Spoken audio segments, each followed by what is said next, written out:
The hum of the Obsidian Crest's engines didn't just stop. It died with a violent metallic shriek that rattled the fillings in my teeth. Then came the terrifying, absolute silence. The backup generators sputtered, casting the teakwood decks in a sickly, pulsating amber glow. I scrambled up the spiral staircase, my pulse hammering a frantic rhythm in my throat. We were miles from the coast. "Is anyone—" I screamed into the salty, pitch-black void, gripping the railing so hard my knuckles burned. "Hey, we are totally dead in the water." "I am aware, Sophie." The voice was low, laced with an infuriating amount of amusement. Jude strolled out from the shadow of the radar mast, casually swirling a crystal tumbler. He didn't look like a man stranded at sea. He looked like a man who owned the ocean and was simply inconvenienced by it. He leaned against the fiberglass, the emergency lights catching the arrogant, sharp tilt of his jaw. A slow, maddening smirk curved his lips. He inhaled, taking a deliberate, agonizing draw of the humid air. "You smell like Havoc." My panic completely bypassed flight and short-circuited straight into unhinged hostility. I didn't even process what I was doing. My hands were still full from the frantic catering inventory I was running down in the galley. Without missing a beat, I wound up and launched a 2-pound wheel of imported, temperature-controlled brie directly at his chest. A highly nauseous human and a terrifyingly arrogant werewolf alpha on a dead super yacht in the middle of the ocean? Pure, unadulterated havoc. If you love slow burn tension, hilarious banter, and alphas getting put in their place with flying charcuterie, you are in the right place. Hit that subscribe button, drop a like, and comment below what you would throw at a smug billionaire in self-defense. Grab your life jackets, let's dive in. Chapter 1. The brie struck his cashmere sweater with a heavy, humiliating thud. It didn't bounce. It just hit him, a solid mass of expensive dairy, before dropping sadly to the teak deck. Jude looked down at the cheese. Then he looked up at me. His eyes caught the amber emergency lighting, flashing with a sharp, unreadable brightness. He didn't yell. He didn't even flinch. He just set his crystal tumbler down on the railing with agonizing slowness. "Did you just assault me with an appetizer?" he murmured, his voice a low, vibrating hum that made the soles of my shoes tingle. "It was a reflex," I snapped, my hands violently gripping the edge of the stairwell. A sudden swell in the ocean tipped the deck, and my stomach immediately plummeted to my knees. The nausea flared, hot and sour. I swallowed hard, refusing to let him see my legs shaking. "Where is the crew, Jude? Where is Captain Miller?" He casually brushed a phantom crumb off his chest. "I imagine they are currently floating toward the Bahamas. The starboard davits are completely empty." My brain flatlined. I scrambled past him, ignoring the suffocating wave of heat radiating off his massive frame. I threw myself over the side railing, peering into the pitch-black water. The hydraulic cranes were lowered. The primary and secondary emergency rafts were gone. We were standing on a drifting, multi-million-dollar paperweight. "They took the boats?" My voice cracked, pitching into a breathless, hysterical register. "They took the lifeboats and left us on a dead ship?" "It appears the captain prioritized his pension over my hospitality," Jude said. He walked toward the curved lounge seating, dropping his heavy frame onto the white leather cushions. He stretched his long legs out, crossing his ankles, projecting an aura of absolute, infuriating calm. "How are you sitting down?" I demanded, marching over to him. I was running on pure, unfiltered adrenaline and severe motion sickness. "We are stranded. We need an emergency protocol. We need to ration the pantry, secure the lower decks, and establish a strict distress signal schedule. I need to know where you are at all times so we don't—" "Sophie." The single word was a command, heavy and absolute. I snapped my mouth shut, glaring down at him. He was looking up at me through thick lashes, the smirk returning to his obnoxiously perfect face. The air between us suddenly felt too thick to breathe, thick with the terrifying heat of his body and the sharp, clean scent of crushed cedar. "You are a temporary catering manager," he rumbled, shifting his weight forward.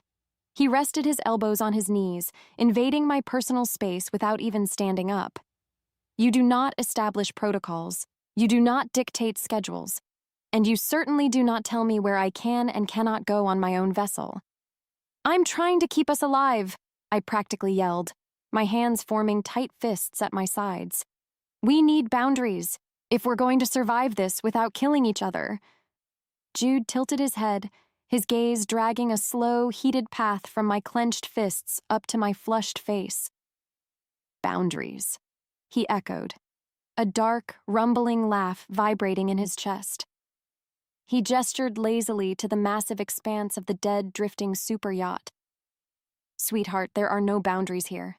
This entire boat is mine, which means, out here in the dark, you are too. Chapter 2. I didn't give him the satisfaction of a response. I just turned on my heel, grabbed the heavy brass handle of the companionway door, and hauled myself down into the suffocating, pulsing darkness of the lower decks. My heart was hammering a frantic, jagged rhythm against my ribs. His boat, his rules, his ocean.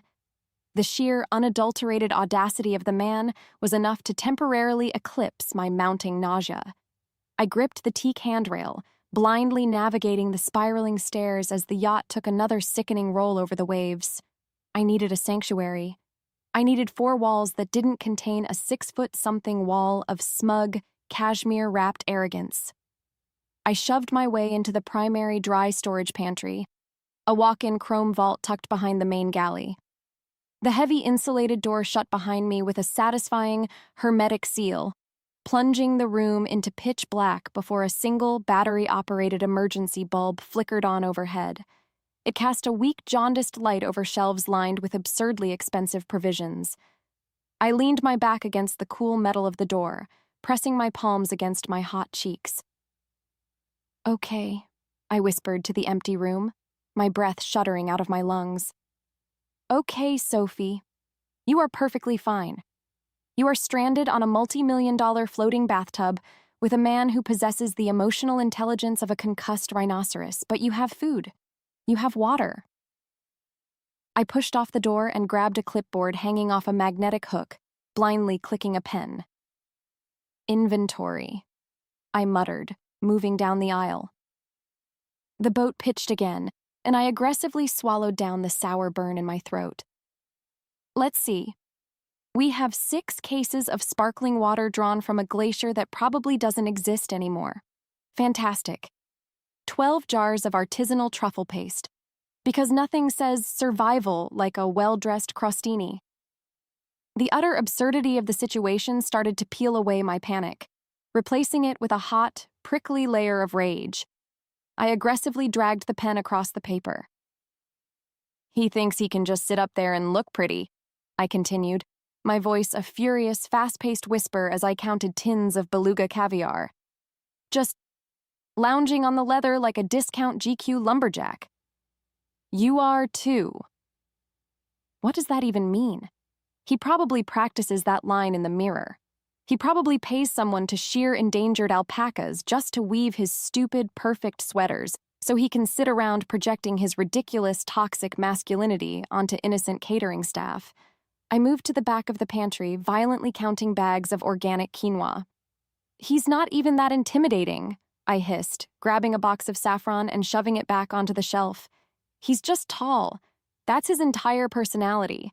Extreme verticality and a jawline that looks like it was chiseled by an aggressively pretentious sculptor. I bet he can't even open a jar of pickles by himself. I bet he cries when he stubs his toe. Narcissistic, overgrown space heater. A sharp, static pop suddenly echoed through the small space. I froze, the pen hovering over the clipboard. Above the door, a small, recessed intercom speaker crackled to life. The audio was crystal clear, completely untouched by the ambient static of the dead ship. I can open a jar of pickles, Sophie. Jude's voice didn't just come through the speaker. It seemed to vibrate through the chrome shelving, deep and resonant and dripping with dark amusement. My stomach bottomed out. I stared at the speaker in absolute horror. He was 3 decks up. Through solid steel, fiberglass, and soundproofed bulkheading, The intercom button on my end hadn't even been pressed. I also don't cry when I stub my toe, the deep voice continued, the low, rumbling timbre of his amusement practically purring through the mesh grate, though I appreciate your vivid imagination regarding my wardrobe. I couldn't breathe. My hands shook so badly the clipboard rattled against the shelves. You were listening? I didn't have to try, Jude replied lazily. Your whispers are quite loud when the engines are dead. And for the record. A long, breathless pause hung in the static, heavy with an agonizing amount of power. It's Armani. Chapter 3. The intercom clicked off, leaving me standing in the pantry feeling entirely exposed and dangerously flushed. I abandoned the clipboard, threw the door open, and practically sprinted down the corridor toward the main salon. I needed air. I needed space. But the moment I stepped into the sprawling, glass-enclosed living area, a terrifying realization hit me. The air was heavy. Dead. The central climate control, which had been weakly pushing recycled air through the vents, had completely stopped. The sun was directly overhead, beating down on the obsidian crest's massive panoramic windows. Without the AC, the luxury fiberglass hull was rapidly turning into a greenhouse. The air was already thick, clinging to my skin like a hot, damp blanket. I staggered toward the nearest sliding glass door, desperate to crack it open, when the shadow fell over me. You look pale. I spun around, my sneakers squeaking sharply on the polished mahogany floor. Jude was standing in the archway of the salon.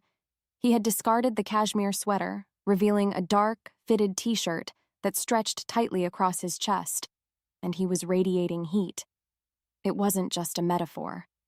As he took a slow, deliberate step into the room, a physical wave of oppressive, suffocating thermal energy washed over me. His biology was completely unregulated, his internal temperature naturally running dangerously high. In an air-conditioned room, it was unnoticeable.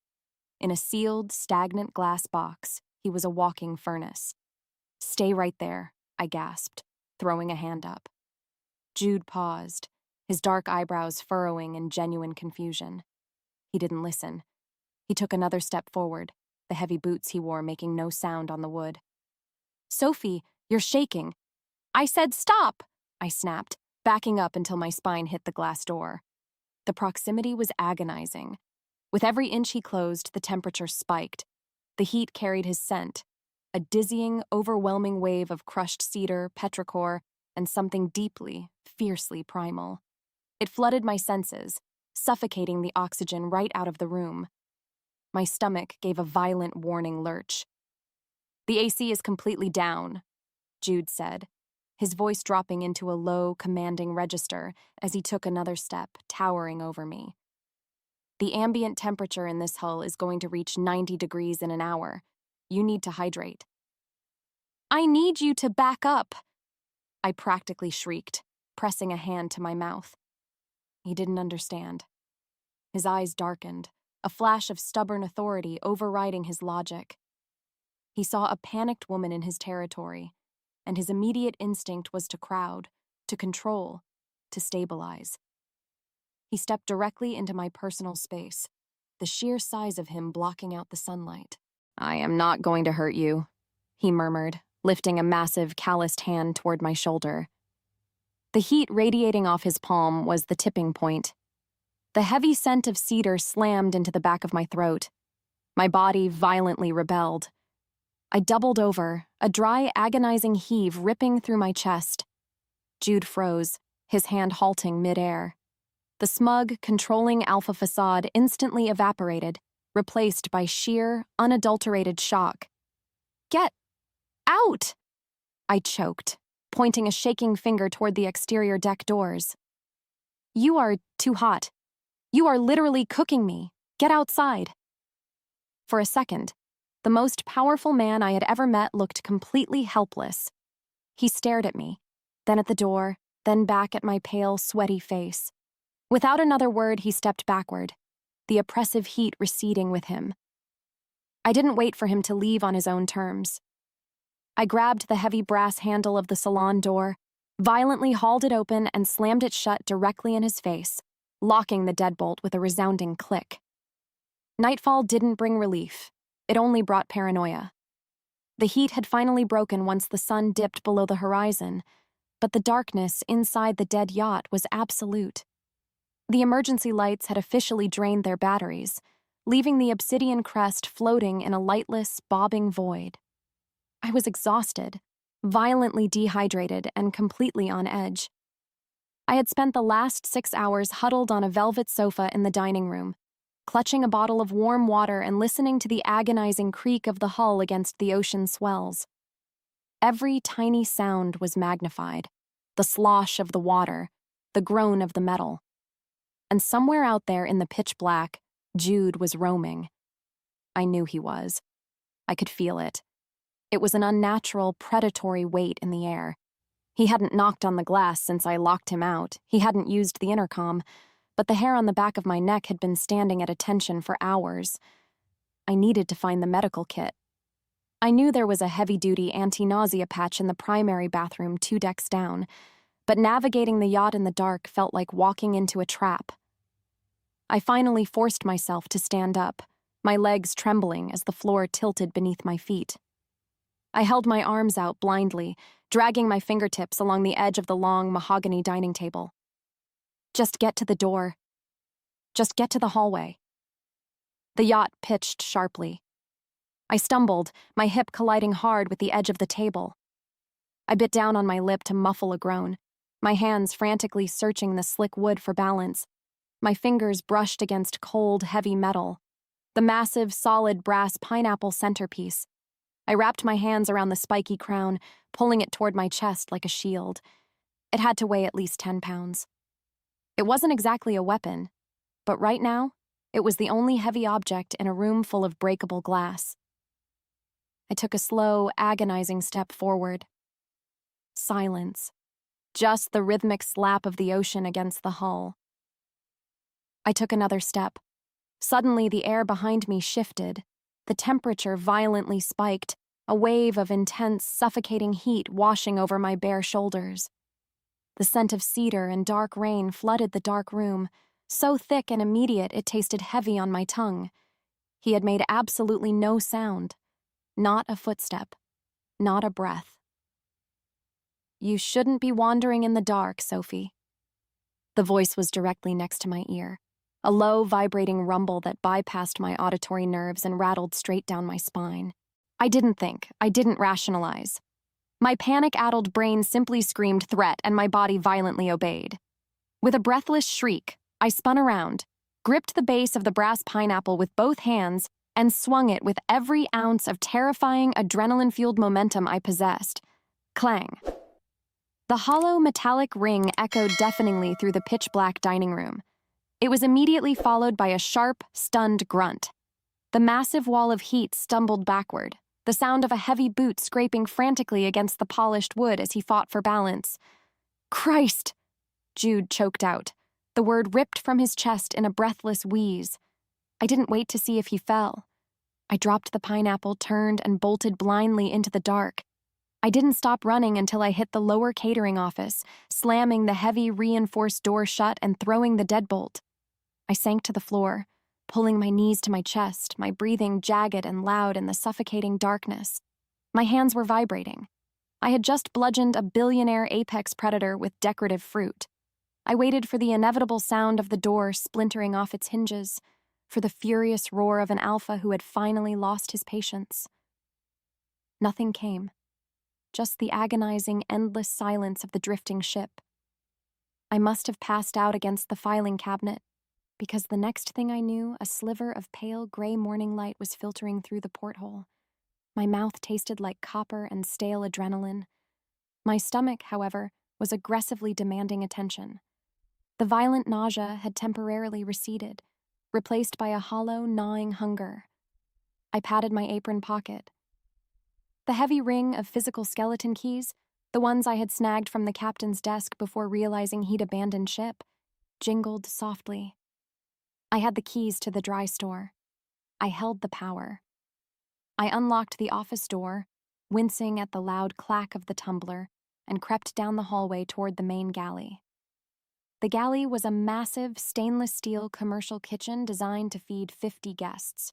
Now it was a silent metal tomb, and standing right in the middle of it, illuminated by the gray morning light, was Jude. He was leaning against the marble prep island, arms crossed over his chest. He was back in the dark t-shirt, and I immediately noticed the slight rigid stiffness in his posture. He was favoring his left side. I stopped in the doorway, my fingers tightening around the cold metal of the keys in my pocket. "Good morning," Jude murmured. His voice was a low, gravelly rasp that scraped pleasantly down my spine, despite the circumstances. He didn't look angry. He looked incredibly annoyed. "Is your rib broken?" I asked, keeping my voice carefully neutral, ready to bolt if he took a step toward me. "Shifters heal rapidly, Sophie," he replied, his jaw ticking. "It is bruised, along with my pride. I did not anticipate being bested by tropical-themed brassware. You sneaked up on me in the dark." "I was checking the perimeter," he snapped, his voice booming slightly before he caught himself, forcing a deep, slow exhale. "The temperature dropped. I was attempting to locate you to ensure you hadn't frozen to the deck." "Well, I'm fine," I lied, my stomach immediately betraying me with a loud, hollow gurgle that echoed off the stainless steel. Jude's dark eyes dropped to my midsection. A slow, infuriatingly arrogant smirk tugged at the corner of his mouth. "You are hungry, excellent. Open the dry store." "Excuse me?" I blinked, pulling the keyring out of my pocket and holding it up like a talisman. "I am the catering manager.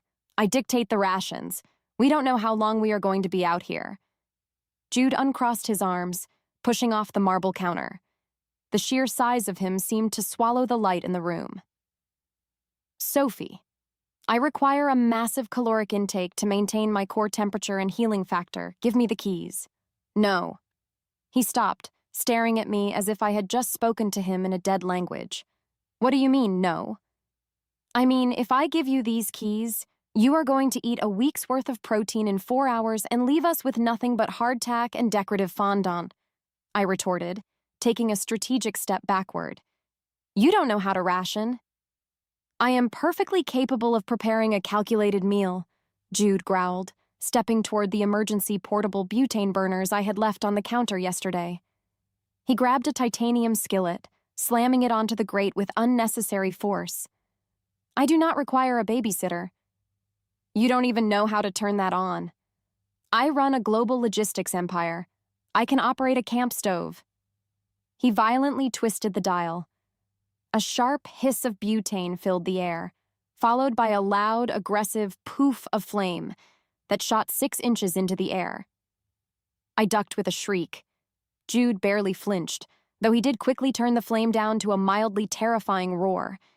He grabbed the nearest tin off the counter, a massive, obscenely expensive cylinder of imported beluga caviar, and popped the lid. Before I could scream, he dumped the entire contents into the dry, scorching hot skillet. The smell of burning fish eggs hit the air instantly. It was a putrid, suffocating stench of scorched salt and ruined luxury. Jude stared down at the smoking skillet, his broad shoulders stiffening. He coughed, waving a hand through the thick, gray smoke billowing into his face. "Oh my God," I choked out, covering my nose with my shirt. "You just incinerated $4,000 worth of sturgeon roe." "It requires butter," Jude muttered thickly, his eyes watering from the smoke. He looked utterly, completely out of his depth. His stomach let out a thunderous, undeniable rumble of hunger. He froze, humiliated, the skillet still smoking between us. I looked at the charred mess, then at the towering, terrifying alpha currently pouting over ruined caviar. A hysterical, breathless laugh bubbled up in my chest. "Step away from the stove, Jude," I sighed, walking past him and unlocking the dry store. "Before you blow up the only shelter we have left." The humor of the morning lasted exactly 3 hours. Then, the sky turned the color of a bruised plum. The oppressive, stagnant heat that had been baking the yacht suddenly vanished, replaced by a violent drop in barometric pressure. The air grew heavy, smelling sharply of ozone and churning salt. And then, the ocean woke up. I was standing in the corridor outside the galley when the first swell hit. The obsidian crest didn't just rock. The entire floor dropped out from under me. My feet left the mahogany floorboards for a fraction of a second before gravity slammed me back down. My knees buckled. The horizon out the corridor windows tilted at a sickening, unnatural 45-degree angle. The nausea didn't creep in this time. It detonated. I slapped a hand over my mouth, my vision instantly blurring with hot tears. I practically crawled toward the wall, pressing my cheek against the cool, polished wood paneling. The world was spinning. The metallic groan of the hull flexing against the water sounded like screaming. "Don't throw up, do not throw up, he will hear you." The boat violently pitched in the opposite direction. My stomach lurched, a cold sweat breaking out across the back of my neck. I slid down the wall, curling into a tight, shivering ball on the floor. I couldn't move. If I moved my head even a fraction of an inch, the dizziness would consume me entirely. "Sophie?" The voice was distant, echoing down the corridor. I squeezed my eyes shut, willing myself to become invisible. I didn't want him to see me like this. I had spent the last 24 hours fighting him, projecting pure defiance. I couldn't let the arrogant, invincible alpha see me completely debilitated by the motion of the water. Heavy footsteps vibrated through the floorboards. They weren't rushed. They were deliberate, stalker quiet, closing the distance. The sudden, overwhelming wave of heat hit me first. The sharp scent of crushed cedar and rain cut through the metallic smell of the incoming storm. He was standing right over me. "Get away from me," I managed to whisper, my voice cracking horribly. I kept my eyes squeezed shut, bracing myself for a condescending remark. Silence. The floor tilted again, and a small, pathetic whimper escaped my throat before I could stop it. Jude dropped to his knees. The sudden displacement of air ruffled the hair on my forehead. He didn't say a word. I felt the agonizing heat of his massive body leaning closer, hovering just inches from my shivering frame. I heard him inhale, a deep, slow draw of air through his nose. He was scenting me. Normally, I would have thrown something at him, but I was entirely paralyzed by the vertigo. I waited for him to pull away, to mock the fact that I was cowering on the floor. Instead, his breath hitched. "You're not angry," Jude murmured. The amusement was entirely gone from his voice. It was replaced by a raw, startling realization. "You smell like terror and pain. This isn't defiance." "I have severe motion sickness," I choked out, a hot tear finally slipping out of my eye and tracking down my nose. "It's a neurological disconnect. My brain thinks I've been poisoned. Please, just leave me alone." "No." The word wasn't a command. It was a vow. Before I could protest, the massive, blistering heat of his hands wrapped around my upper arms. He didn't jerk me upward. He moved with an agonizing, startling gentleness, pulling my back flush against his broad chest. "Keep your eyes closed," Jude commanded softly, his deep voice vibrating directly against my spine. I froze, too weak to fight. His internal body temperature was staggering, soaking through my thin t-shirt like a heavy, weighted blanket. He shifted, widening his stance on the floorboards, effectively anchoring my entire body against the violent rocking of the ship. "The inner ear relies on stability," he rumbled, his breath hot against the shell of my ear. "Focus on my breathing. Focus on the heat. I am not moving. Do you understand? The boat is moving, but I am not. Anchor to me." He pressed his heavy chin to the top of my head. The sheer, overwhelming power of his presence wrapped around me, blocking out the sound of the storm, blocking out the terrifying tilt of the floor. And for the first time since the engines died, my stomach stopped churning. The squall outside escalated from a heavy swell into a violent, thrashing tempest. Rain lashed against the exterior glass like handfuls of gravel. The obsidian crest groaned under the pressure, the fiberglass hull shuddering with every massive wave that slammed into the broadside. I was still sitting on the floor between Jude's legs, my back pressed against the solid, unyielding furnace of his chest. My nausea had dulled to a manageable ache, entirely overridden by the dizzying intimacy of his grip. His massive arms were locked loosely around my waist, his hands resting flat against the floorboards to stabilize us. "We can't stay in the corridor," Jude suddenly spoke, his voice vibrating through my ribs. The low rumble was tight, strained. "There is nothing to secure ourselves to if the roll exceeds 40 degrees. "Where do we go?" I asked, my voice barely above a whisper. I didn't want to move. Breaking contact meant the vertigo would return. "The main salon. There are heavy structural pillars bolted to the subframe." He didn't wait for my approval. He shifted, pulling me up with him in one fluid, powerful motion. My knees immediately buckled as a wave lifted the stern of the yacht, but his arm clamped around my waist like a vice, holding me entirely upright. "Keep your eyes on the floor," he ordered. We staggered down the corridor, entirely reliant on his brute strength to stay upright. The air in the main salon was freezing, the massive panoramic windows acting as conductors for the stormy chill outside. "Here," Jude grunted, pulling me toward a thick, load-bearing pillar between the glass panes. "Hold on to the rail. Let me secure—" He stopped. The arm around my waist went completely, violently rigid.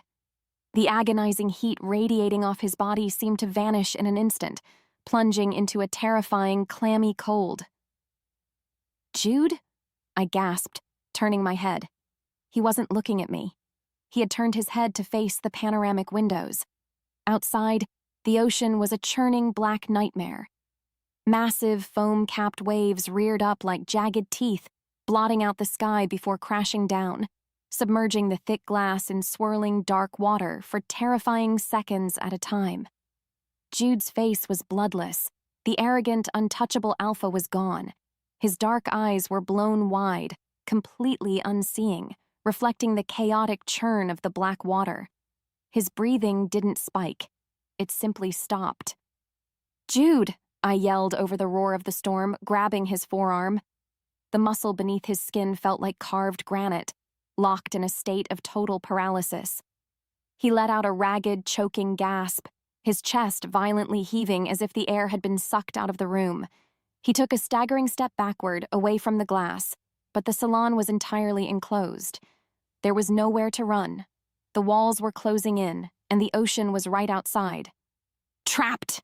he choked out, the word tearing from his throat in a sound so deeply, fundamentally broken it made my heart stop. "Can't. It's everywhere." He was having a massive panic attack. The apex predator. The man who owned logistics empires and projected absolute terrifying dominance. He was severely claustrophobic, and he was absolutely terrified of the open water. Another wave slammed into the glass. Jude flinched violently, his massive frame shuddering. He let go of my waist, his hands coming up to grip his own hair, his breathing spiraling into rapid, shallow hyperventilation. His knees started to buckle. "No, no, no!" I shouted, completely ignoring my own nausea. I lunged forward, throwing my entire body weight against his chest before he could collapse to the floor. I grabbed his face with both hands, my thumbs pressing hard into his cheekbones, forcing his head down so he had to look directly into my eyes and not at the horrific, swirling black water behind me. "Look at me!" I screamed over the storm, my fingers digging desperately into his skin. His dark, terrified eyes finally snapped to mine. They were wild, feral, entirely consumed by biological panic. "You are not in the water!"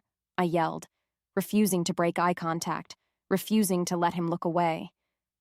I mirrored his exact words from earlier, projecting every ounce of forced stability I possessed.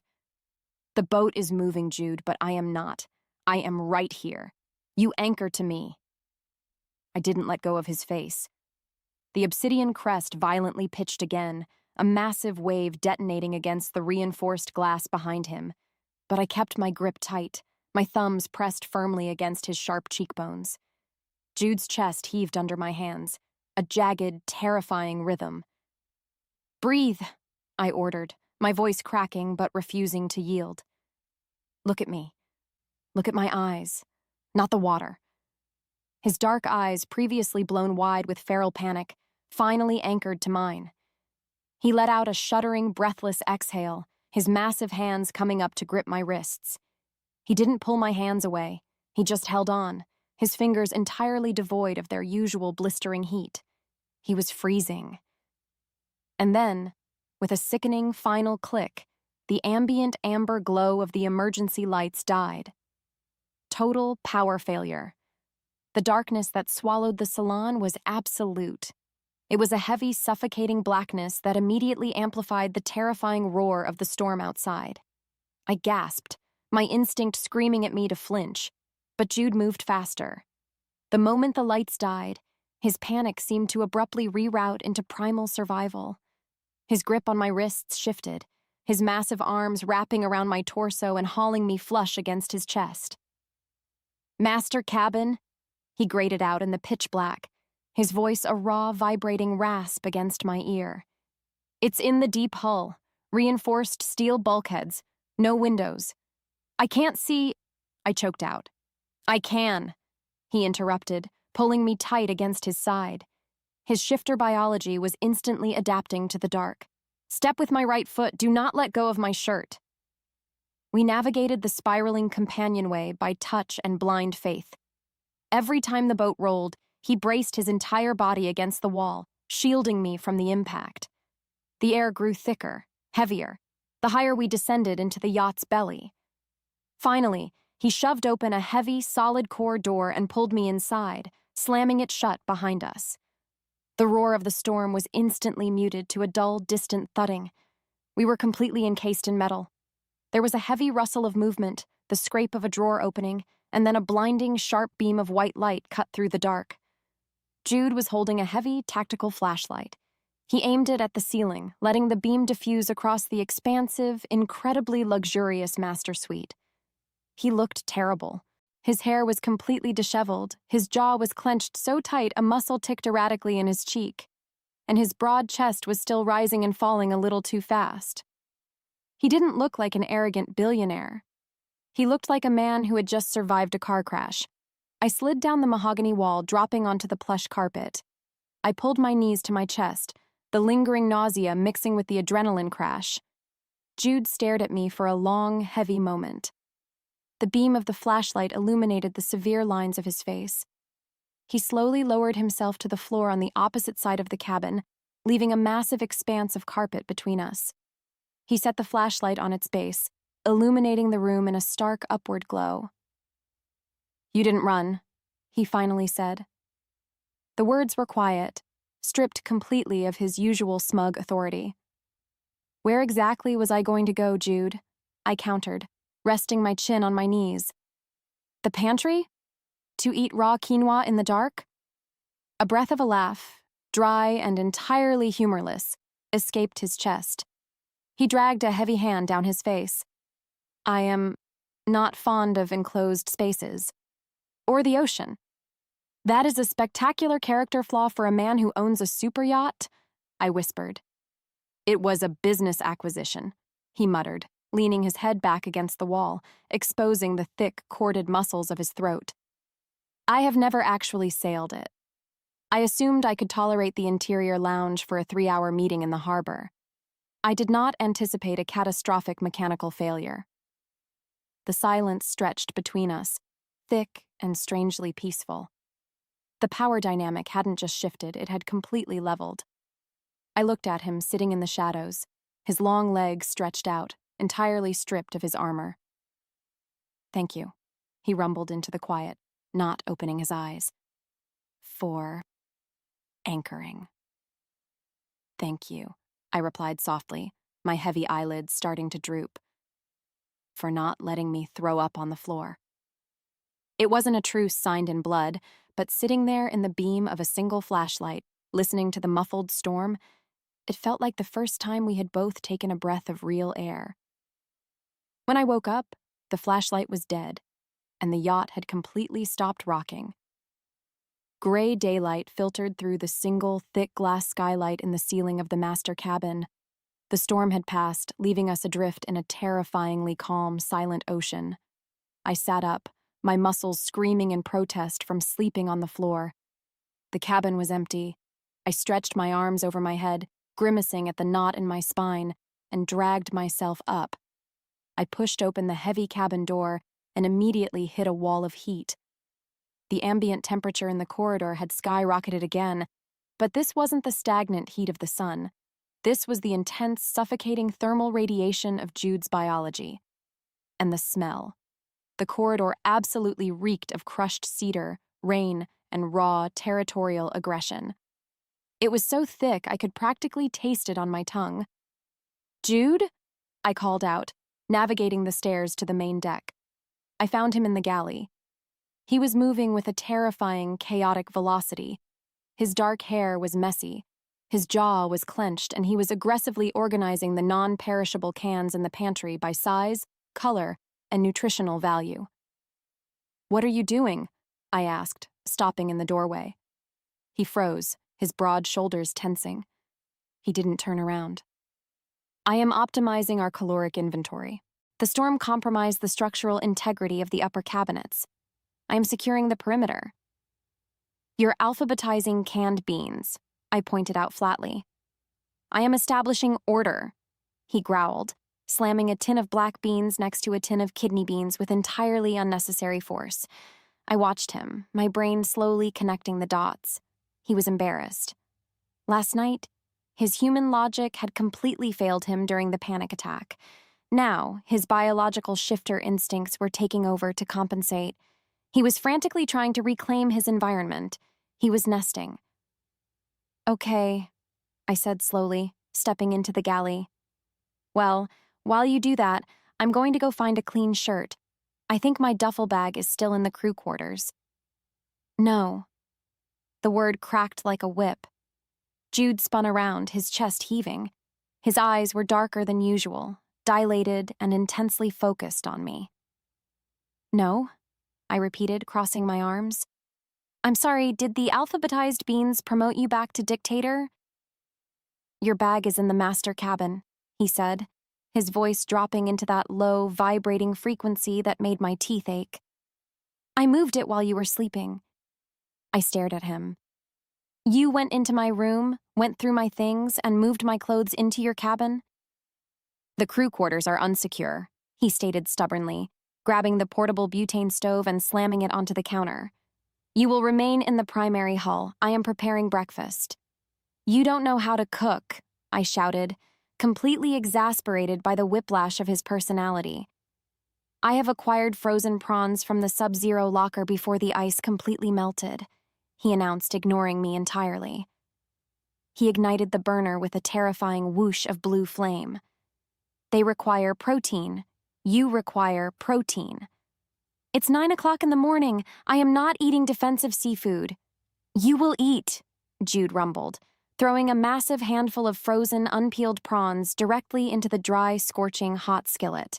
The smell of incinerated shellfish immediately flooded the room. It was objectively terrible, but watching this massive, terrifying alpha frantically fry frozen shrimp to prove he could provide for me was dangerously endearing. He coughed, waving the smoke out of his face, his jaw set in a line of pure, unadulterated stubbornness. He plated the scorched, mangled prawns on a piece of fine china and slid it across the marble island toward me. "Eat," he commanded, looking everywhere but my eyes. I looked at the blackened shrimp, then up at his tense, waiting posture. I picked one up by the tail, peeled off the charred shell, and took a bite. It tasted like burnt rubber and salt water. "It's crunchy," I managed to say, forcing a painfully tight smile. Jude's shoulders instantly dropped 3 inches. He let out a long, shuddering breath, the chaotic energy in the room visibly deflating. "Excellent. I will peel the rest." By late afternoon, the claustrophobia of the dead yacht had reached a boiling point. The problem wasn't the lack of space, the obsidian crest was massive. The problem was that everywhere I went, Jude was already there. His nesting instinct had spiraled entirely out of control. I walked into the salon to read a book. He immediately entered and started intensely polishing the glass table right next to me. I went to the upper deck to get some air. He followed 30 seconds later, casually leaning against the railing and staring at the side of my head like I was a highly complex math equation. And the scenting. It was driving me absolutely insane. Because of the broken AC and his elevated body temperature, his scent was unavoidable. But he wasn't just existing in my space anymore. He was actively gravitating toward my pulse points. I was standing at the galley sink trying to scrub the burnt prawn residue out of the skillet when I felt the terrifyingly familiar wall of heat step up directly behind me. I froze, my hands buried in soapy water. Jude didn't touch me. He didn't even speak. He just leaned down, his face hovering mere inches from the crook of my neck. I heard him take a deep, slow, agonizingly long breath in through his nose. A violent shiver ripped down my spine. The biological pull was magnetic, heavy, and completely intoxicating. "Jude," I whispered, gripping the edge of the sink so hard my knuckles turned white. "You smell like citrus today," he murmured, his deep voice vibrating directly against my collarbone. "And salt." "Stop smelling my neck," I choked out, spinning around. He was entirely too close. His broad chest was inches from mine, his dark eyes heavy and lidded. The smug arrogance was gone, replaced by a raw, consuming hunger that made my lungs stop working. "I'm not doing it intentionally," he lied, his gaze dropping to my mouth. "Yes, you are." I slapped my wet, soapy hands against his chest, trying to push him backward. It was like pushing a brick wall. He didn't budge an inch. "You are completely suffocating me.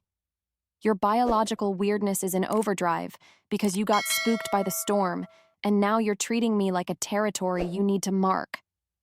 "I am not marking you," he growled, though he completely failed to step backward.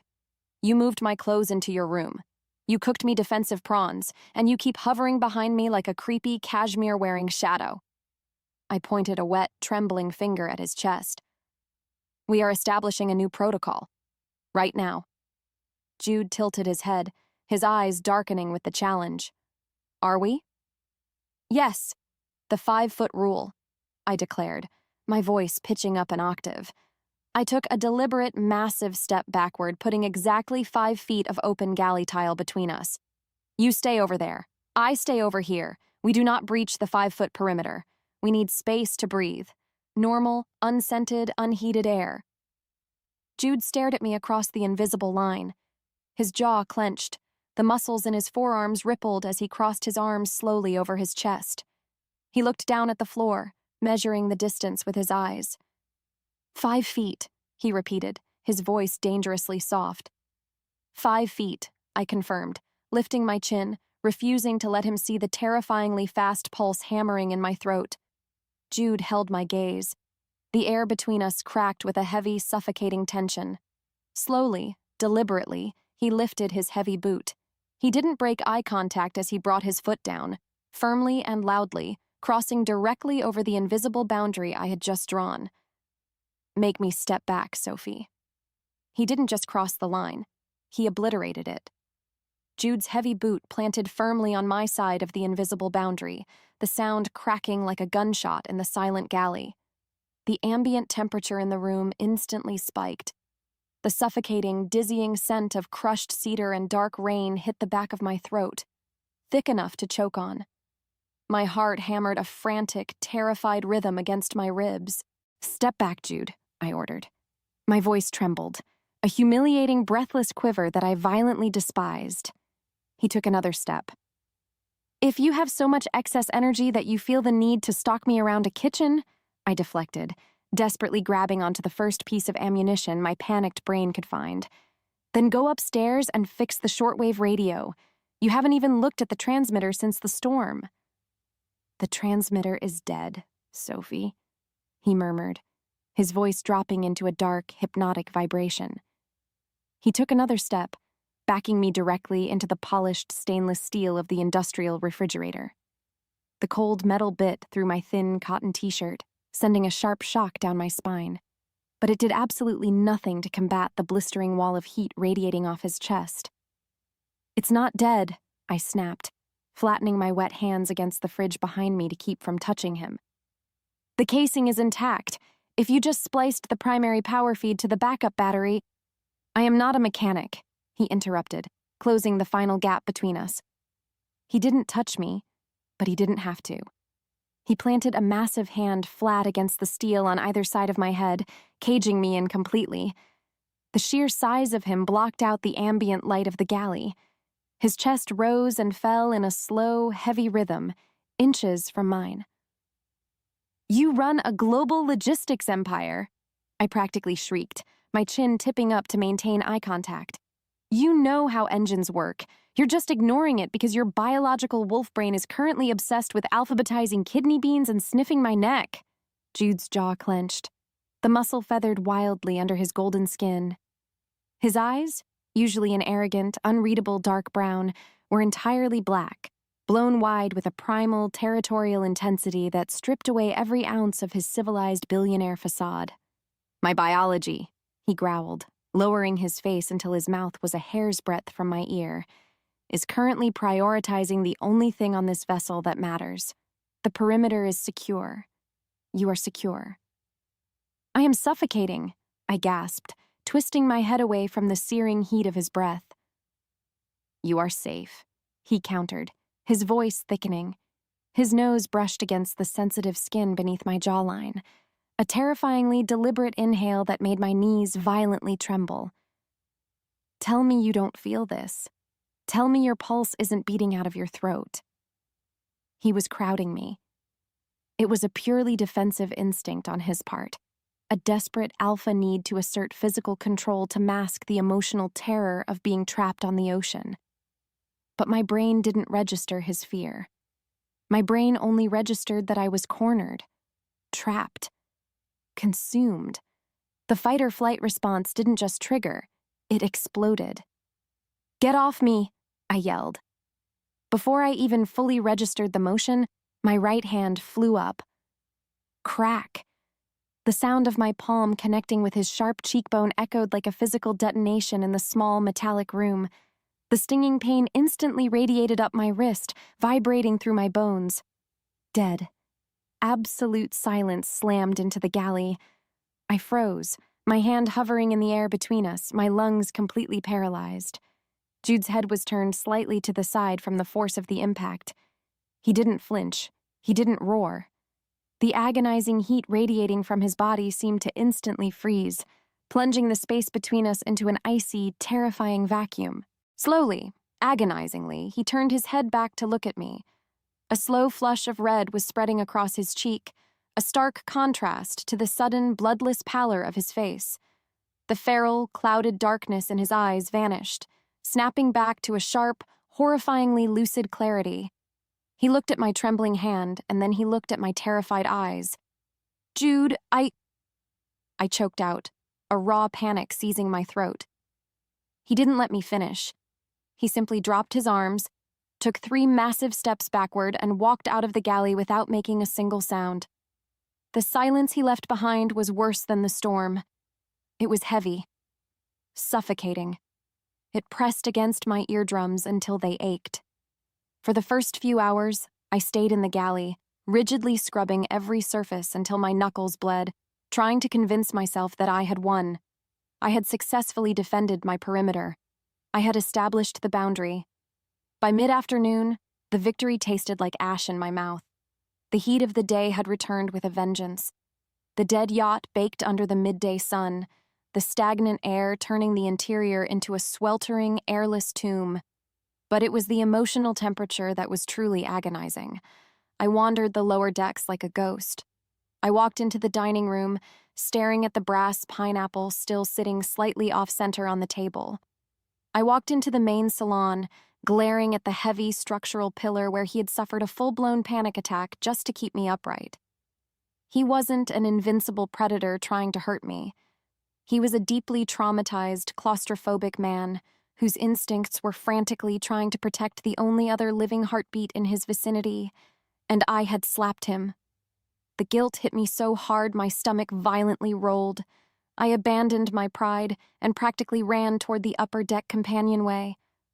I found him on the aft sun deck. The sun was blistering, radiating off the fiberglass in shimmering waves of heat distortion. Jude had discarded his shirt entirely. He was hauling massive, soaked canvas storm awnings across the deck, laying them out to dry. His broad back was slick with sweat, the heavy muscles of his shoulders bunching and flexing with every grueling movement. He was performing pure, punishing manual labor in 90-degree heat. He wasn't doing it because it was necessary. He was doing it to exhaust himself. He was punishing his own biology. I stood in the shadow of the doorway, clutching the brass doorframe. Jude? He froze. The heavy canvas slipped from his massive hands, hitting the teak deck with a wet, heavy thud. He didn't turn around immediately. I watched the violent rise and fall of his chest, the rigid tension locking his spine into a stiff, immovable line. Slowly, he turned. His face was carefully, terrifyingly blank. The arrogant smirk was gone. The dark amusement was gone. He looked at me across the expanse of the sun deck as if I were made of spun glass and standing on the edge of a cliff. I took a step out of the shadows, opening my mouth to speak. Jude immediately held up a hand. The gesture was sharp, absolute, and commanding. It froze me in my tracks. "Do not," he rasped. His voice was completely destroyed, sounding like gravel crushed under heavy tires. "Do not step into the sun, Sophie. The UV index is currently unsafe." "I don't care about the sun," I said, my voice cracking horribly. I took another step forward. I need to talk to you about the galley. I panicked. I shouldn't have." "Stop," he commanded, his voice dropping an octave, vibrating with an intensity that physically halted me. He took a deliberate, massive step backward, putting even more distance between us. The sight of the massive, dominant alpha actively retreating from me felt worse than any insult he could have hurled. "You established a perimeter," Jude said, his dark eyes fixed firmly on the deck between my feet, refusing to look at my face. "I breached it. My instincts clouded my judgment. I allowed the isolation to override my restraint." "Jude, you didn't hurt me." "I crowded you," he interrupted, the muscle in his jaw ticking violently. "I backed you into a wall. You reacted with a perfectly acceptable defensive measure against a perceived physical threat." "You are not a threat!" I practically shouted, my eyes burning with hot, humiliating tears. He finally looked up, his gaze meeting mine. The sheer amount of self-loathing in his dark eyes stole the breath right out of my lungs. "I forgot you were fragile," he murmured, the words raw and bleeding into the heavy, stagnant air. He took another slow step backward, retreating into the blinding glare of the sun. "I won't forget again." He spent the next 24 hours actively avoiding me. It was a masterclass in psychological torture. He was always there, a looming, heavy presence on the periphery, but the moment I entered a room, he would silently, respectfully vacate it. He left fresh water outside my door. He left plates of bizarrely assembled, entirely cold rations on the galley counter. He was treating me like a skittish wild bird that would shatter if he breathed too loudly in my direction. I couldn't take it anymore. I refused to be the fragile human. I refused to be the victim of my own defensive boundaries. By noon the next day, a furious, reckless energy seized me. If he wasn't going to fix the radio because he was too busy aggressively respecting my space, then I was going to do something about our rescue myself. I marched out onto the upper deck. The sun was an oppressive, blinding white spotlight in a cloudless sky. I completely ignored it. I climbed the slick fiberglass steps to the highest point of the yacht, the radar mast housing. My goal was simple: untangle the heavy nylon halyard lines that had knotted during the storm, and hoist a massive, highly reflective emergency thermal blanket as a distress flag. I wrestled with the thick, salt-crusted ropes for an hour. The fiberglass beneath my sneakers was practically boiling. The sun beat down on my exposed shoulders, baking into my skin with a fierce, unrelenting intensity. I didn't have sunscreen. I didn't care. I furiously ripped at the knots, fueled by pure, unadulterated frustration. When the knot finally gave way, the yacht hit a rogue, rolling swell. My slick, sweaty grip slipped. I pitched forward, my knee slamming into the metal grating. A dizzying, nauseating wave of pure vertigo washed over me. Black spots exploded in my vision. The heat had finally breached my defenses. I scrambled down the ladder, my vision swimming, my skin feeling impossibly tight and radiating a sickening, prickling heat. I stumbled into the shaded interior of the main salon, violently shivering despite the 90-degree ambient temperature. Sun poisoning. "Sophie!" The voice was a roar. I didn't even have the energy to brace myself. Jude cleared the distance of the massive salon in a blur of movement. He caught me just as my knees buckled, his massive arms wrapping around my waist and hauling me flush against his chest. "I'm fine," I slurred, immediately attempting to push away from his overwhelming body heat. "You are burning up," he snarled, his hand catching the side of my face. His thumb brushed my cheek and I hissed in pain. He froze, pulling his hand back. He looked down at my shoulders. The skin was a violent, angry red, blistering along the collarbone. His expression shifted from furious panic to a terrifying, absolute focus. Without a word, he scooped me into his arms. I was too dizzy to fight as he carried me down the companionway and into the master cabin. He deposited me gently onto the edge of the plush bed, disappearing into the master bathroom. He returned a moment later, holding a jar of medicinal, pure aloe salve. "Take your shirt off," he ordered. His voice left absolutely zero room for argument. My hands shook wildly as I pulled the thin cotton over my head, leaving me in just a sports bra. The air in the cabin hit my burned skin like a million tiny needles. Jude dropped to his knees in front of me. He unscrewed the jar. He didn't look at my face. His eyes were entirely fixed on the angry red burns across my shoulders and chest. He coated his massive, calloused fingers in the thick, cooling gel. "This is going to sting," he murmured, his voice a low, gravelly rasp. He pressed his fingers to my collarbone. The contrast was agonizing and electric. The gel was freezing cold, but the skin of his palms was blisteringly hot. He dragged his fingers across my skin with agonizing, torturous slowness. He didn't use an ounce of pressure. He moved with a meticulous, reverent gentleness, smoothing the salve over the burns like he was painting a priceless, shattered vase. A ragged, shuddering breath escaped my lips. His hands paused. His dark eyes flicked up, meeting mine. The distance was entirely gone. We were inches apart, the air between us thick with the heavy scent of aloe, cedar, and raw, undeniable desperation. "I told you," I whispered, my voice breaking completely as I stared down into his dark eyes. "I'm not fragile." Jude's jaw clenched. He slowly moved his hands, wrapping his large, gel-coated fingers gently around the unburned skin of my upper arms. He pulled me forward just an inch until the space between us completely evaporated. "I know," he breathed, his forehead coming to rest gently against mine. "I've got you." The medicinal chill of the aloe finally soaked into my burned skin, but the phantom pressure of Jude's forehead resting against mine continued to burn like a physical brand for hours.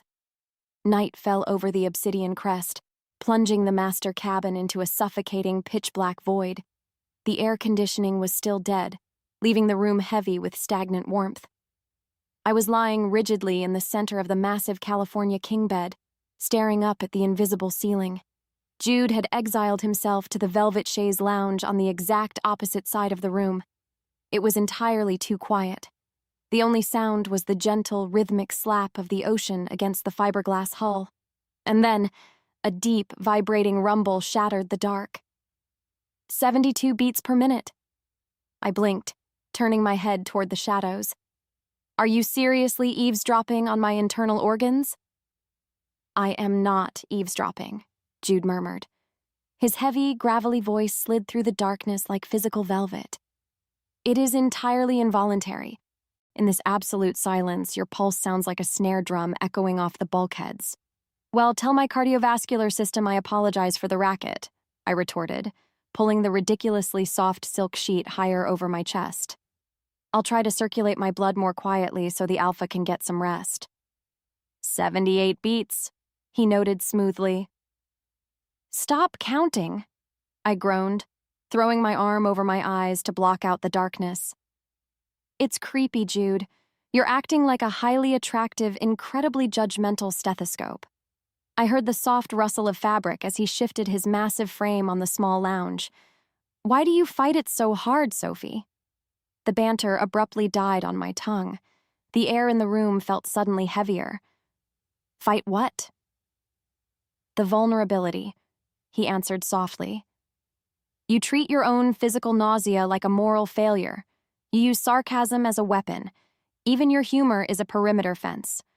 Who taught you that you had to throw brass fruit at the world to survive? I swallowed hard, my throat painfully dry. Because the second I stop fighting, the world decides to pull the life rafts and leave me completely stranded. If I don't aggressively control the situation, I drown in it. My motion sickness is just a biological reminder that I am never actually in control. Silence stretched across the room, thick, heavy, and startlingly raw. I understand the feeling, Jude finally whispered. You own a global logistics empire, I countered quietly, turning my head toward his shadow.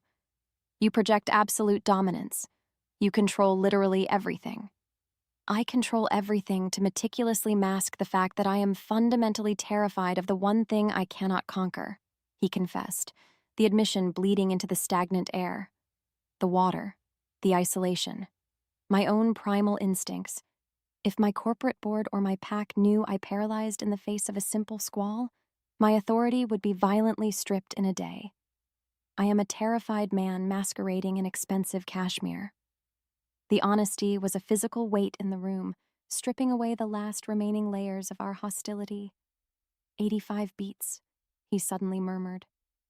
My breath hitched. Jude. 90 beats, he interrupted, his voice dropping into a devastatingly low, intimate register that made my toes curl into the mattress. Your heart always skips a beat when I speak to you like this, Sophie. Even in the pitch black, I can hear you wanting me. The heat radiating from the far side of the room suddenly felt like a physical tether, pulling directly at my ribs. You are incredibly arrogant, I whispered into the dark, my voice completely stripped of its usual defensive bite. I am merely observing biological data, Jude countered, the low vibration of his voice practically purring in the enclosed space. 100 beats per minute. You are terrified of the dark, Sophie, but you are not terrified of me. He was entirely right. The terrifying, claustrophobic reality of the dead superyacht had entirely vanished, eclipsed by the sheer gravity of his presence. I didn't want to fight him anymore. I was exhausted from holding up the shield. I threw the silk sheet off my legs. The air in the cabin shifted instantly. I heard his breath hitch, a sharp, sudden intake of oxygen as my bare feet hit the plush carpet. The scent of crushed cedar and dark rain spiked in the room, flooding my senses so violently my head spun. Sophie, he warned. His voice was a ragged, dangerous rasp. I am officially breaching the perimeter, I announced. My voice trembled horribly, but I took a deliberate step forward into the pitch black anyway. I navigated purely by the blistering wall of thermal energy radiating off his body. With every step I took, the heat intensified, wrapping around me like a heavy, suffocating blanket. I reached out blindly, my trembling fingertips brushing against the solid, immovable wall of his chest. He was standing up. He must have moved the second my feet hit the floor. You are playing a very dangerous game, Jude breathed. His hands shot out in the darkness, capturing my hips in a grip that was agonizingly firm, but entirely gentle. He pulled me flush against his body. The impact knocked the breath completely out of my lungs. He was practically vibrating with restrained energy, his heart hammering against my chest in a frantic, wild rhythm that matched my own. I'm tired of playing games, I gasped, tangling my hands fiercely into the soft fabric of his shirt. He let out a low, feral groan that shattered whatever remaining logic I possessed.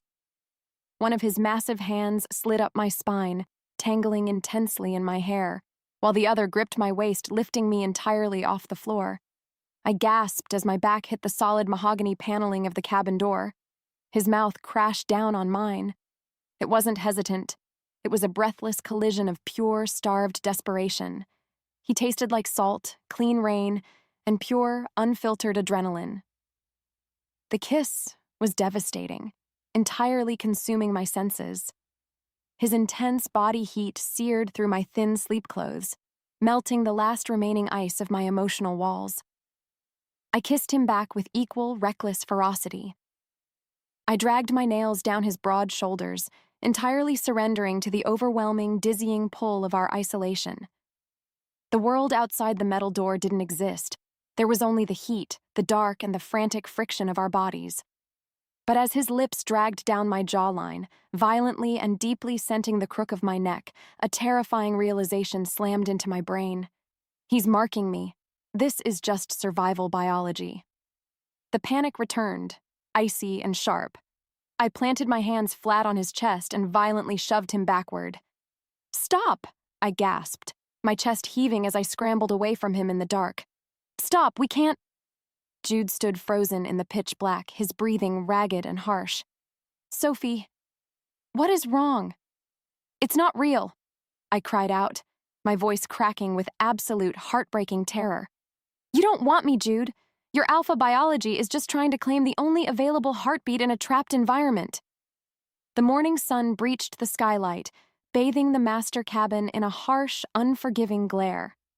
It illuminated exactly how far apart we were standing. I hadn't slept a single minute since I pushed him away. I was frantically packing my duffel bag on the edge of the bed, aggressively shoving a tangled mess of t-shirts and shorts into the canvas with trembling hands. I needed to move. I needed to escape the suffocating weight of my own panic.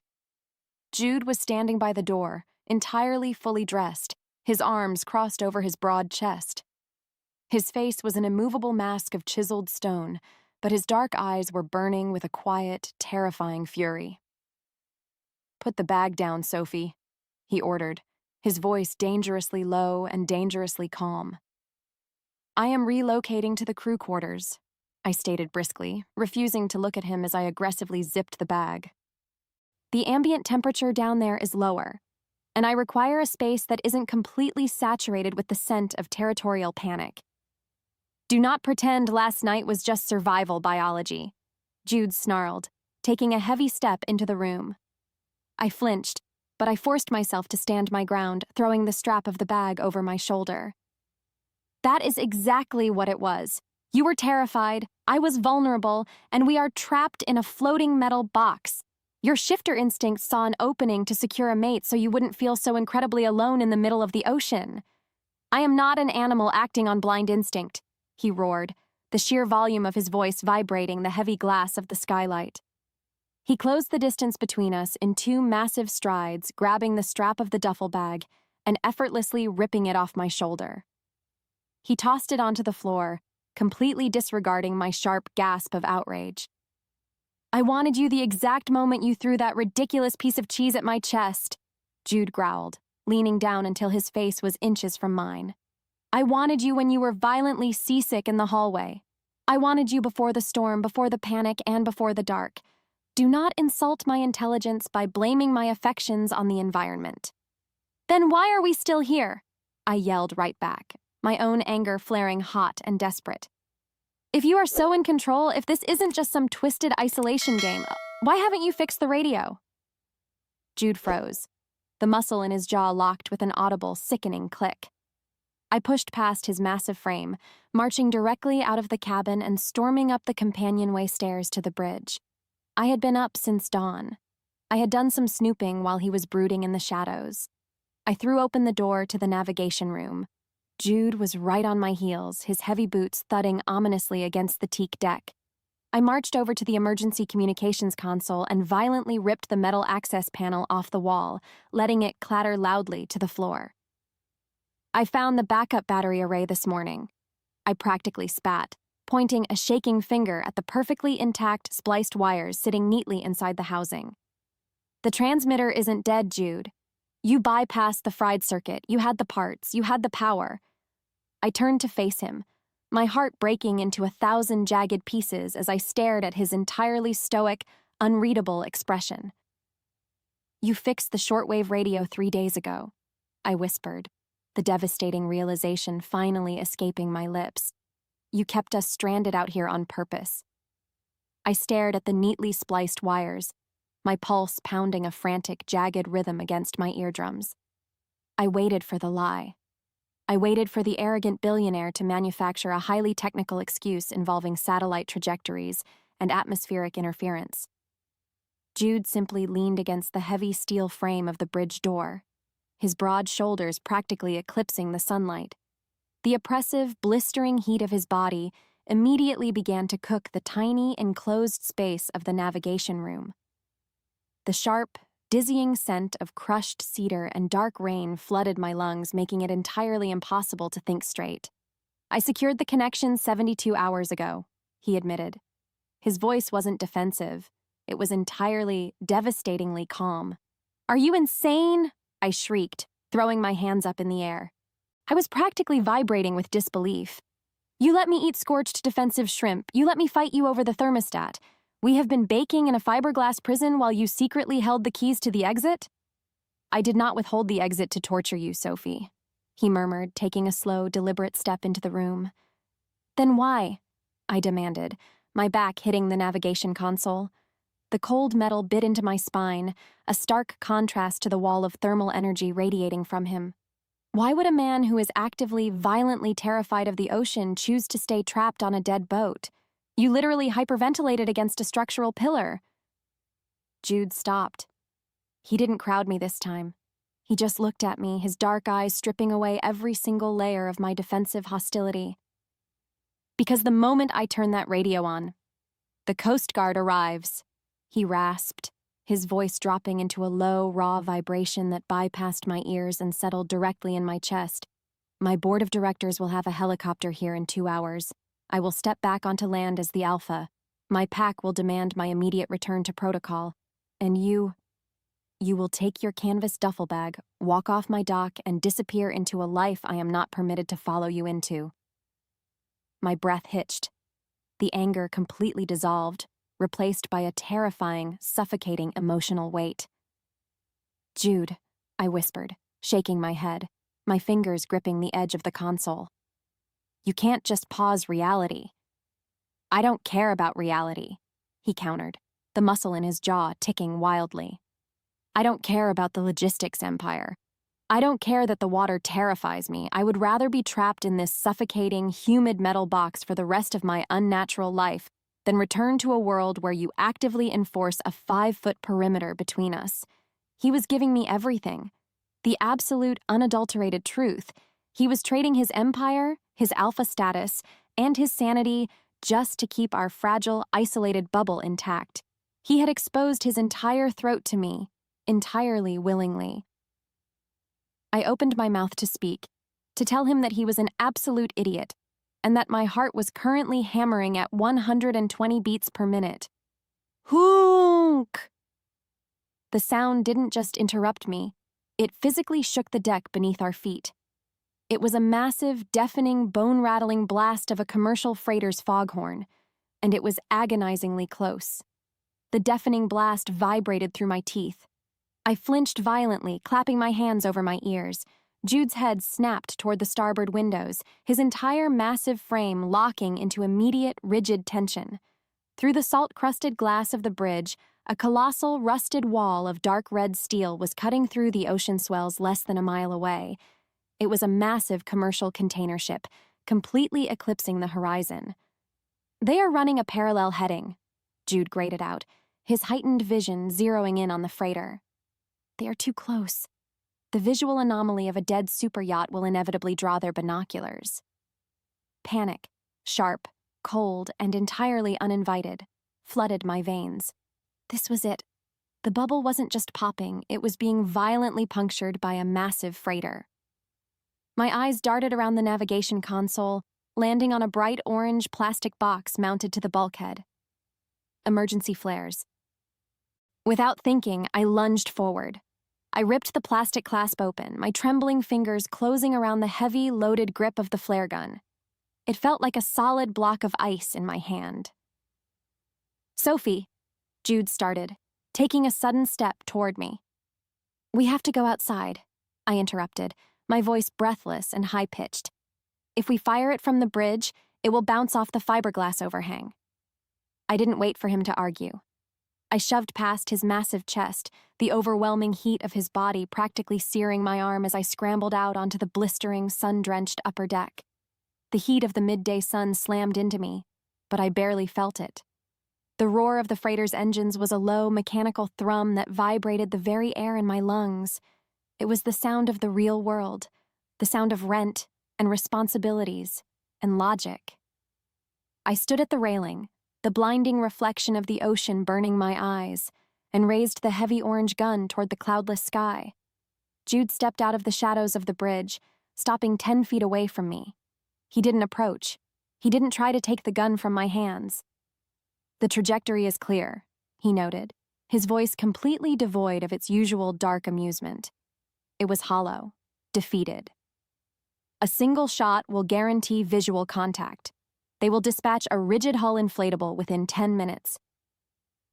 My thumb hovered over the heavy metal hammer of the flare gun. My heart was slamming against my ribs so hard I thought it might crack my sternum. I looked at the rusted freighter. I could clearly see the tiny silhouettes of crew members walking along the upper scaffolding. Salvation was less than a mile away. I could leave the heat. I could leave the madness. I could leave the terrifying, all-consuming biological pull of the man standing in front of me. And then, I looked back at Jude. He was standing in the direct sunlight, his shoulders tense, his dark eyes fixed entirely on my face. He wasn't looking at the rescue ship. He was looking at the woman who had bludgeoned him with a pineapple, insulted his wardrobe, and slapped him across the face. And he looked absolutely, completely heartbroken. "Tell me to put it down," I choked out, a hot tear burning a track down my cheek. "Use your stupid alpha voice and order me not to fire it."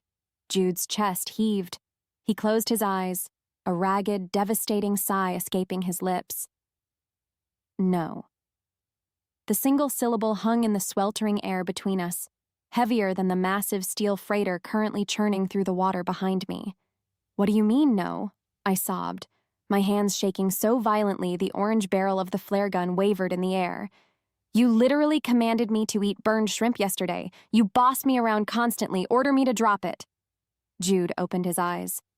The absolute, unadulterated vulnerability in his dark gaze made my knees buckle. He took a single, slow step toward me, leaving exactly 5 feet of distance between us. He was respecting the boundary I had drawn even now when it cost him everything. "I will not order you to stay in my territory, Sophie," he murmured, his deep voice carrying over the mechanical thrum of the passing ship. "If I command you to lower that weapon, you will always wonder if you stayed because you wanted to, or because the Alpha forced your hand. I will not taint this. The choice is entirely yours." He was stripping away every ounce of his power. He was handing the absolute control of the situation to the nauseous, panicked caterer with a penchant for defensive violence. He was giving me the one thing I desperately needed: a choice. I looked at the massive freighter. I could clearly see the tiny silhouettes of crew members walking along the upper scaffolding. Salvation was less than a mile away. I could leave the heat. I could leave the madness.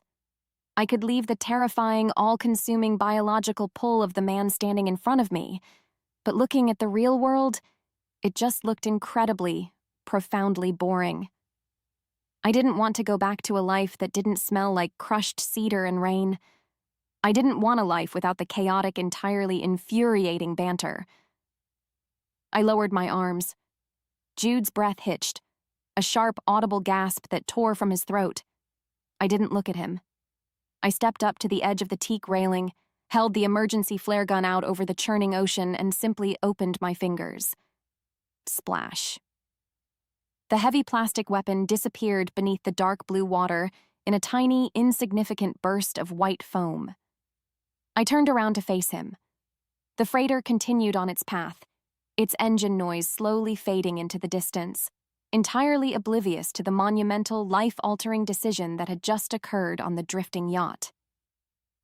"I don't care about the real world," I whispered, my voice thick with emotion. "I want to stay in the Havoc." Jude didn't hesitate. The absolute restraint he had been practicing completely shattered. He cleared the 5-foot perimeter in a single massive bound. His large hands locked onto my waist, hauling me entirely off the deck. I wrapped my legs around his waist, burying my face in the crook of his neck, inhaling the intoxicating, dizzying scent of his skin as he carried me blindly back into the interior of the dead ship. We didn't make it to the master cabin. We barely made it to the heavy velvet sofa in the main salon. The humor was gone. The banter evaporated. It was just heat, desperation, and the frantic, overwhelming realization that we had both actively chosen the isolation. There were no spells, no magical mating bonds, no alpha commands. Just two deeply flawed people, entirely, wildly consumed by each other in the dark. The oppressive heat of the main salon didn't matter anymore. Sometime around dawn, the suffocating humidity finally broke, leaving a cool, salty breeze drifting through the cracked glass doors. I woke up entirely tangled in the heavy velvet throw blanket, my cheek pressed flat against the solid, gently rising furnace of Jude's chest. His arm was locked tightly around my waist, a heavy, uncompromising anchor that kept me securely grounded even as the yacht rocked over the morning swells. I could feel the steady, thumping rhythm of his heart against my ribs, a soothing, biological metronome. I tilted my head up, my muscles aching in a way that had absolutely nothing to do with motion sickness and everything to do with the reckless, breathless collision we had shared in the dark. Jude was already awake. His dark eyes were fixed on the ceiling, his jaw relaxed in a way I had never seen before. The arrogant billionaire and the terrified alpha were both completely gone, leaving only the man who had traded his entire empire for a dead radio.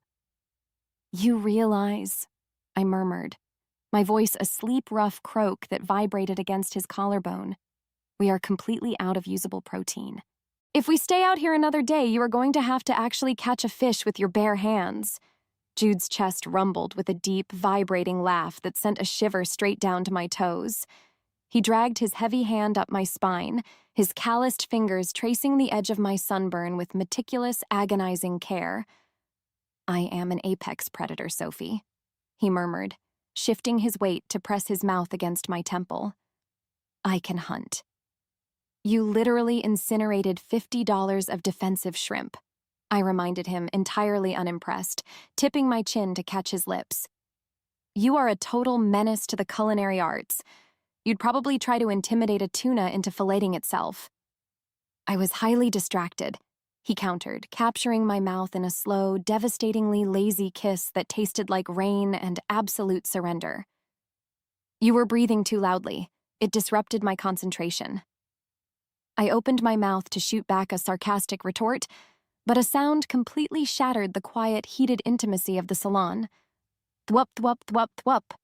It started as a distant, rhythmic thrum, rapidly escalating into a deafening, mechanical roar that violently shook the thick glass panes of the salon windows. Jude stiffened, his heightened hearing identifying the noise seconds before my human brain caught up. He sat up, pulling me with him, the heavy velvet blanket slipping to the mahogany floorboards. "A helicopter!" he growled, the muscle in his jaw instantly twitching with sudden tension. I scrambled to my feet, grabbing my discarded t-shirt and frantically pulling it over my head. We rushed out onto the aft deck, the sudden, overwhelming blast of rotor wash nearly knocking me off my feet. Hovering 50 feet above the obsidian crest was a massive, bright orange Coast Guard Jayhawk. "The freighter!" I yelled over the deafening mechanical roar, shielding my eyes from the blinding morning sun. "They must have logged a dead vessel in the shipping lane. They called it in anyway." Jude stared up at the chopper, his massive shoulders tensing into rigid defensive lines. The real world had arrived entirely uninvited, violently tearing down the perimeter of our isolated sanctuary. The bubble was officially popping. A thick steel cable began to lower from the open side door of the helicopter, a bright yellow rescue basket dangling from the end, swinging wildly in the wind. I looked at the basket, and then I looked up at Jude.